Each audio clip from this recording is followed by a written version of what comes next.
اعوذ باللہ من الشیطان الرجیم بسم اللہ الرحمن الرحیم۔ السلام علیکم سامعین حضرات، کل سماعت کیے تھے سورہ البقرہ کا رکوع نمبر 4، آج انشاءاللہ نمبر 5 سماعت کریں گے۔ ایک بار درود پاک پڑھ لیجیے۔ اللہم صلی علی سیدنا شفیعنا نبینا حبیبنا مولانا محمد بارک وسلم، صلاۃ و سلام علیک سیدی یا رسول اللہ صلی اللہ تعالی علیہ وسلم۔ بسم اللہ الرحمن الرحیم، اللہ کے نام سے شروع جو نہایت مہربان رحمت والا۔ صم بکم عمی فہم لا یرجعون او کشیب من السماء فیہ ظلمات ورعد وبرق یجعلون اصابعهم فی آذانهم من الصواعق حذر الموت واللہ محیط بالکافرین۔ بہرے گونگے اندھے تو وہ پھر آنے والے نہیں، یا جیسے آسمان سے اترتا پانی کی اس میں اندھیریاں ہیں، اور غرج اور چمک اپنے کانوں میں انگلیاں ٹھونس رہے ہیں۔ کڑک کے سبب موت کے ڈر سے، اور اللہ کافروں کو گھیرے ہوئے ہے۔ آگے اللہ تعالیٰ ارشاد فرماتا ہے، یقاد البرق یخطف ابصارهم كلما اضاء لهم مسوا فيه واذا اظلم عليهم قاموا ولو شاء الله لذهب بشمعهم وابصارهم ان الله على كل شيء قدير۔ بجلی یوں معلوم ہوتی ہے کہ ان کی نگاہیں اچک لے جائے گی، جب کچھ چمک ہوئی اس میں چلنے لگے، اور جب اندھیرا ہوا کھڑے رہ گئے، اور اللہ چاہتا تو ان کے کان اور آنکھ لے جاتا، بے شک اللہ سب کچھ کر سکتا ہے۔ بے شک اس میں کوئی شک نہیں، اللہ جو چاہے کر سکتا ہے۔ شان نزول، ہدایت کے بدلے گمراہی خریدنے والوں کی یہ دوسری تمثیل ہے، جیسے بارش زمین کی حیات کا سبب ہوتی ہے اور اس کے ساتھ خوفناک تاریکیاں اور مہیب غرج اور چمک ہوتی ہے۔ اسی طرح قرآن و اسلام قلوب کے حیات کا سبب ہے، اور ذکر کفر و شرک و نفاق ظلمت کے مصابے جیسے تاریکی رہروں کو منزل تک پہنچنے سے منع ہوتی ہے، ایسے ہی کفر و نفاق راہ یابی سے منع اور وعیدات گرج کے اور حجج بینا چمک کے مصابے ہے۔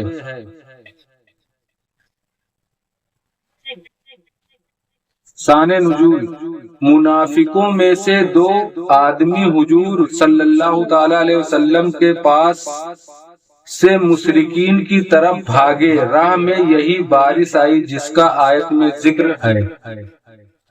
اس میں شدت کی گرج، کڑک اور چمک تھی۔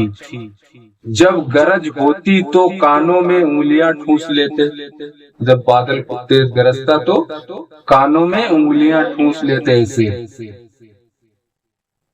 کہ کہیں یہ کانوں کو پھاڑ کر مار نہ ڈالے، مطلب اتنی تیز کڑکتی تھی بجلی۔ جب چمک ہوتی چلنے لگتے، جب اسے بجلی چمکتی نا تو چلنے لگتے۔ جب اندھیریاں ہوتی اندھے رہ جاتے، نہیں رک جاتے، اندھے ہو جاتے۔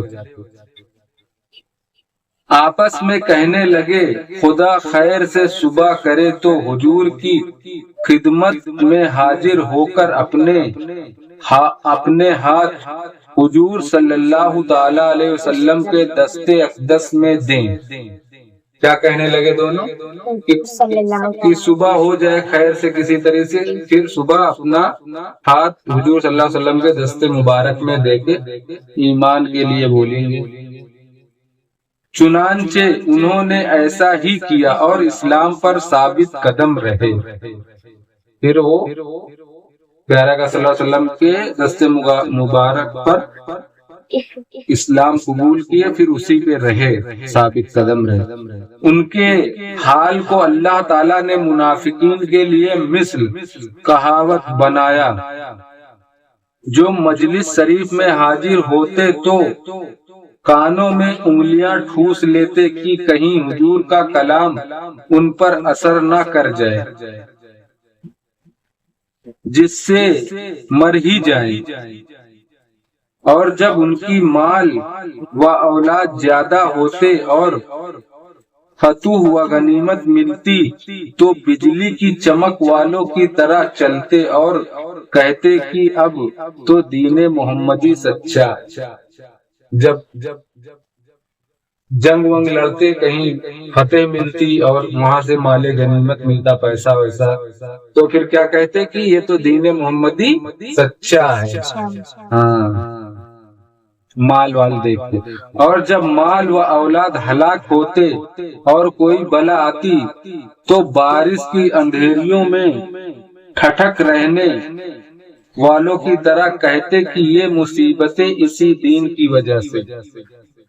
جیسے ابھی جب اچھے سے خوشحال رہ رہے، سب کچھ کھانے پینے کو ایک دم انسان کو اچھا سب کچھ مل رہا ہے، تو کہتے ہاں سب کچھ اللہ کا شکر ہے۔ اور جہاں ذرا سے تھوڑا سی پریشانی آئی، دکھ تکلیف آئی، تو بس اللہ تعالیٰ سے شکایت کرنا چالو ہو جاتی، کرے یار میں بیمار رہتا ہوں، میرے پاس یہ نہیں ہے، میرے پاس وہ نہیں۔ تو یہ سب نہیں کرنا چاہیے۔ تو وہ لوگ ایسے کرتے تھے، پیسہ آتے تو کہتے یہ دین سچا ہے، اور جب ذرا سے مصیبت آتی تو کیا کہتے اسی دین کی وجہ سے یہ سب چیزیں ہوئی۔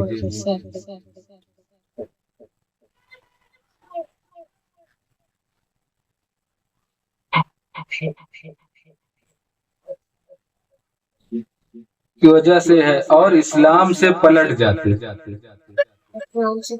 ہاں مطلب پھر جاتے، پہلے تو اسلام میں تھے، پھر اسلام سے پلٹ جاتے۔ جیسے اندھیری رات میں کالی گھٹا چھائی اور بجلی کی گرج و چمک جنگل میں مسافر کو حیران کرتی ہو، اور وہ کڑک کے وحشت ناک آواز سے بندش ہلاک کانوں میں انگلیاں ٹھوستا ہو، ایسے ہی کفار قرآن پاک کے سننے سے کان بند کرتے ہیں۔ یہ اللہ کا کلام وہ لوگ سنتے تو کیا کرتے، کان کو بند کرتے ہیں،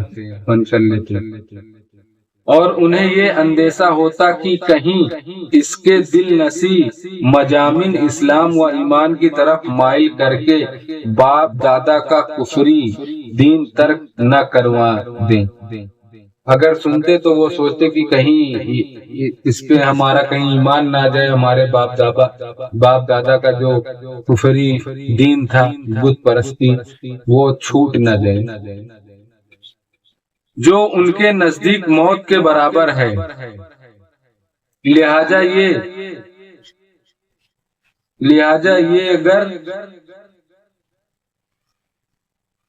یہ غرض انہیں کچھ فائدہ نہیں دے سکتی، کیونکہ وہ کانوں میں انگلیاں ٹھونس کر قہر الہی سے خلاص نہیں کر پا سکتے، کان میں ٹھوس لینے سے اللہ سے بچ نہیں سکتے۔ جیسے بجلی کی چمک معلوم ہوتا ہے کہ بینائی کو زائل کر دے گی، ایسے ہی دلائل باہر کے انوار ان کی بصر و بصیرت کو خیرہ کرتے ہیں۔ جس طرح اندھیری رات اور ابر و بارش کی تاریکیوں میں مسافر متحرر ہوتا ہے، جب بجلی چمکتی ہے کچھ چل لیتا ہے، اور جب اندھیرا ہوتا ہے کھڑا رہ جاتا ہے۔ اسی طرح اسلام کے غلبے اور معجزات کی روشنی اور آرام کے وقت منافق اسلام کی طرف راغب ہوتے ہیں، اور جب کوئی مشقت پیش آتی ہے تو کفر کی تاریکی میں کھڑے رہ جاتے ہیں۔ پہلے جب اچھا رہتا ہے تو اس میں رہتے، ذرا سے تکلیف آتی ہے تو بھاگ کھڑے ہوتے ہیں اور اسلام سے ہٹنے لگتے۔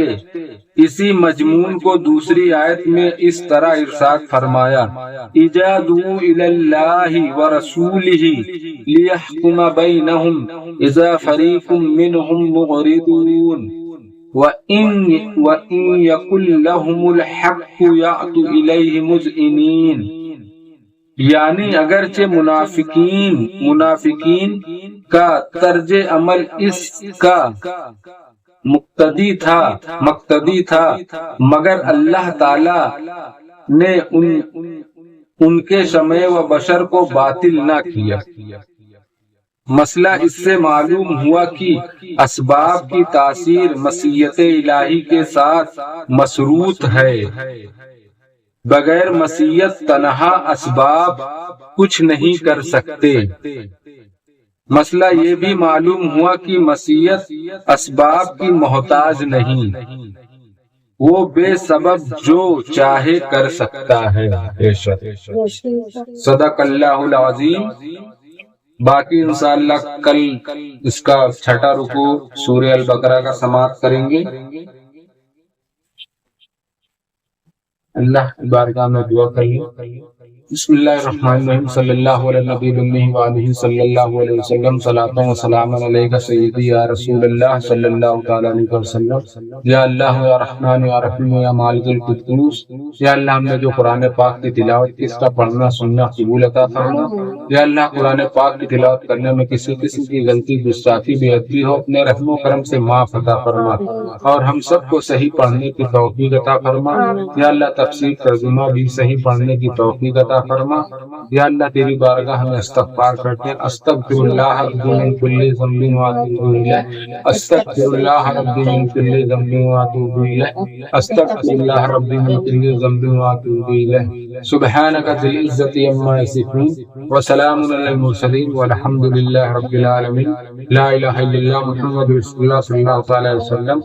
السلام علیکم ورحمۃ اللہ تعالی وبرکاتہ۔